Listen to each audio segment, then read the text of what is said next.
You have to be the one! Okay. You have to be the one! Victor! You have to be the one! Hey, You have hey, to be Victor, the one! stop it! Stop it, don't do You that. have to be the one. Calm down, don't do that, Victor, please. Shh. Look at me, look at me, look at me. Look at me, Victor. I think this is the most disappointed I've ever been in Boyd. I understand his reasoning and want to protect Fatima as a part of his family. However, I think that Ellis and Donna are on the right track by asking him to tell the truth to the people of town.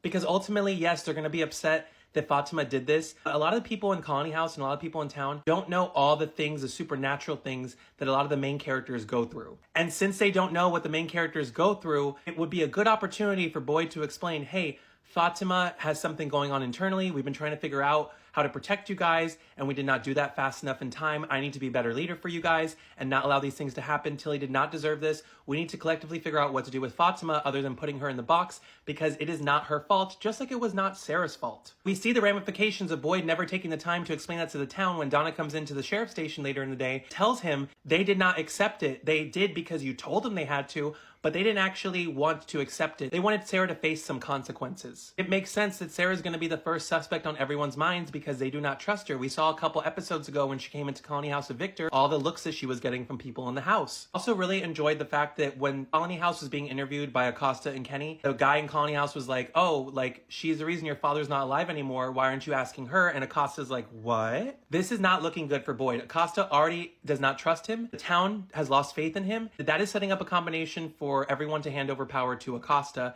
as the leader of town, even though she's brand new. But like I've said in my previous video recaps, if she did know everything that Boyd and Kenny and everyone has gone through, she would not probably want to take over as leader. She would find a way to work together with Boyd to be able to lead the town together. And that's kind of what hit me hard in this episode when it came to Tilly, because Acosta's like, Boyd, Sheriff, are we good? She called him Sheriff. She wanted to know that they were okay because they're like, okay, putting our differences aside, we need to figure out how to protect people and how this happened. And it just hurts so much to see Boyd straight up lie to everyone that has supported him the entire series and to somebody who has been very skeptical of him. And it became very clear that Donna, although she loves Fatima like one of her own family members, is not in support of lying to the town anymore. She does not endorse Boyd's choice to lie to everybody. Even Ellis, his own son, wanted to tell people the truth. I personally was glad that Donna said, if you don't tell them, Boyd, I will. She is putting her differences aside and her feelings for Fatima, like Boyd is not, and says the overall well-being of the town and the people in it are more important than us protecting one of our own. Like she says, it's not gonna fix, if Ellis takes the blame for it, it's not gonna fix the fact that it happened at all because there is still something wrong with Fatima.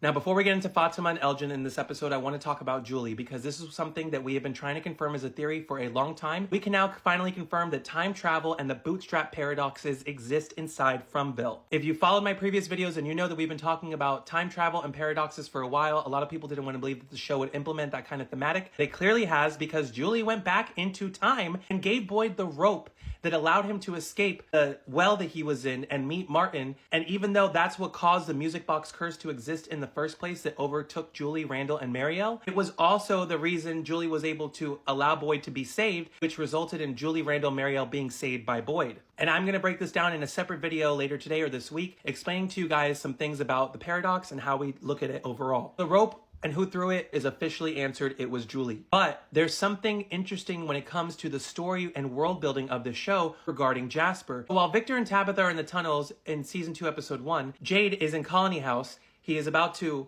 scroll up and he sees the red blood symbol, and Clara was there a second ago and was just like, we made it mad. Clara, girl, something's weird about you because you know what's up. You clearly know something's up. You know that you angered the town. But I thought it was really strange that Jasper was not only in the tunnels when Victor found him with Tabitha, but a few minutes later was also in Colony House and yelling at Jade. How can Jasper exist in two places at the same time? Let's talk about Tabitha and Victor and their relationship, because it was very much giving mother trying to help her son understand and remember things. Love how the show has expressed the relationship building between Tabitha and Victor. You have to be the one! Okay. You have to be the one! Victor! You have to be the Hey, one! hey, You have hey, to be Victor, the one! stop it! Stop it, don't do You have to that. be the one. Calm down, don't do that, Victor, please.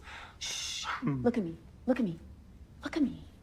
Look at me, Victor. And this only made me feel in these scenes that they shared in this episode, more so that she is truly following in Miranda's footsteps, and that she may be, like I've theorized, early in October, she is possibly related to Victor's mother through reincarnation. But after this episode, a lot of the reincarnation ideas that I had are kind of skewed because We find out that Christopher's not actually evil, he just didn't want to actually help, and he was actually the chosen one, not Victor's mother. While it kind of was a bummer to see that there was no supernatural element when it came to Jasper and there was actually the boy in white, that leads us to the next biggest answer that we got in this episode.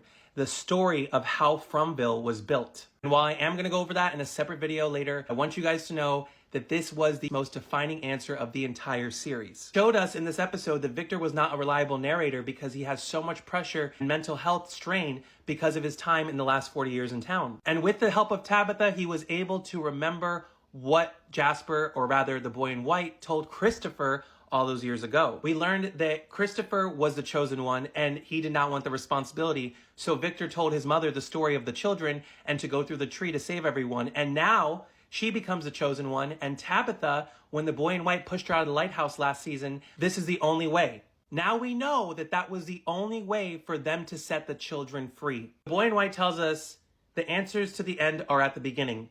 And a lot of people lately have been like, oh, you know, Ethan, when we watch episode 1 of season 1 again, Ethan says so much about the show. But if you go back to the episodes where Julie is time traveling in season's 1 finale and the beginning of season 2, there is so much more that Ethan actually explains. And even in this episode, Ethan gives us a little bit more of lore. But if you look at the episode where Julie was in the tunnels last time, previously in the past, in that episode, Jade and Ethan are in Colony House going through Victor's room. And Ethan tells Jade, every one of you has a role to play. I wish somebody would stitch together all the words that Ethan has said in the entire series, because that in itself is the biggest clue to what's been really going on. So getting back to the Ankui kids and Victor's story and the boy in white, we now know that these children were born in the dark and taken out in the dark by their family and their relatives and their loved ones when they got put onto these stone slabs and were about to be by their family. They poured all their hope into the roots of the tree, which created the original faraway tree,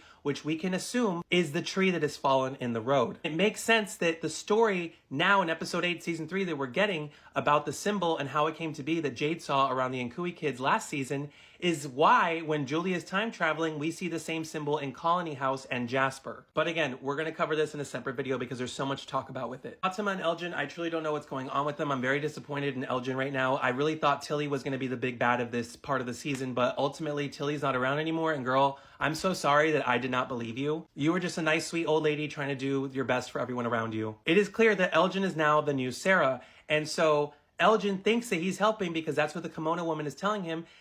Fatima sees the kimono woman for the first time in the shed, and I truly don't know what Fatima was thinking going into the cellar with Elgin, knowing that Ellis had a plan for her, why she would believe that at all. I think it's just because she was in a weakened state of mind and trust Elgin because he was the one that took her and Ellis when the Colony House fell last season to the infirmary to save Ellis's life. So she trusted because he saved her husband's life before. Now, something that frustrates me about the storyline with the kimono woman and Elgin is the fact that we have not seen a lot of the dialogue between them. All we know is that she told him certain things off camera and that the Polaroid is instructing him to do different things. Ellis and Boyd get to the shack to realize that Fatima is gone. Boyd is worried. Boyd is scared. Now that Fatima is missing, you can see it on his face in front of the shed. He does not know what he's going to do. He's worried about everyone being safe. At this point, it is very clear that Donna, Ellis, and Boyd understand that there is something growing inside of Fatima. We know about Elgin that when he first came to town, he had the seizure and he got sick. He remembered things about this place.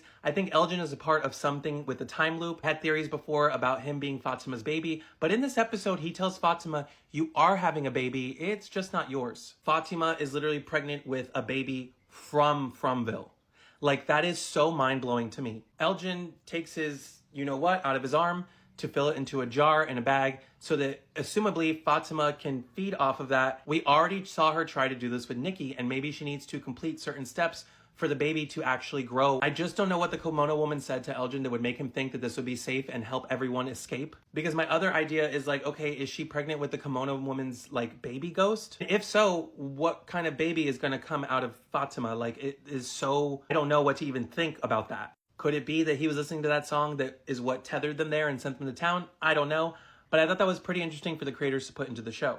And that only reminds us that every little detail matters and counts. Jim, what purpose are you serving, Jim? Once again, leaves his children to their own devices so that they can go into the woods again to go check Jade for whatever reason. I don't know. But I was so glad to see Henry watching that entire interaction unfold because I knew exactly what piece of advice he was going to give him father to father. And like Jade pointed out, yes, I'm a narcissist. Yes, I have a big ego, but if that helps us get out, what does that matter? So what? If it gets us home, who gives a shit?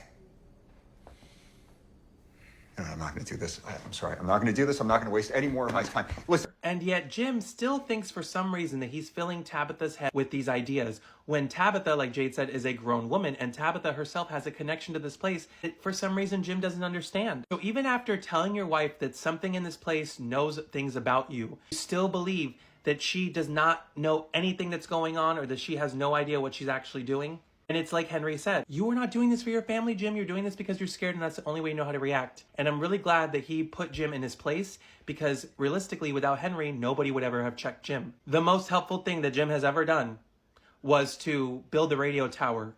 And did that help? No, it just caused him and Donna to experience something really strange for the first time, which was hearing whoever that was on the radio be like, your wife shouldn't be digging that hole, Jim. It's almost like we have all the heroes, all the chosen ones, all the people with roles like Ethan said in the show. Jim just really serves no purpose. Now, I personally don't know what Boyd's course of action is going to be to fix all this and gain the town's trust again, especially to have Acosta understand why he chose to pretend like he didn't know who took out Tilly. However, I do want to say it has left me really disappointed in Boyd after everything that he's been through that he would make this choice. I know that it seems very hard to like put your family on the spot in front of the whole town, but Fatima was the shining light of the entire town in season 1, and everybody in Colony House loved her. They did not feel that way about Sarah, so I feel like it'd be easier for them to understand something is going on with Fatima that she cannot control, that she would never do that to Tilly because it's not in her heart, and that Boyd should have just been honest with them from the start like Donna and Ellis wanted.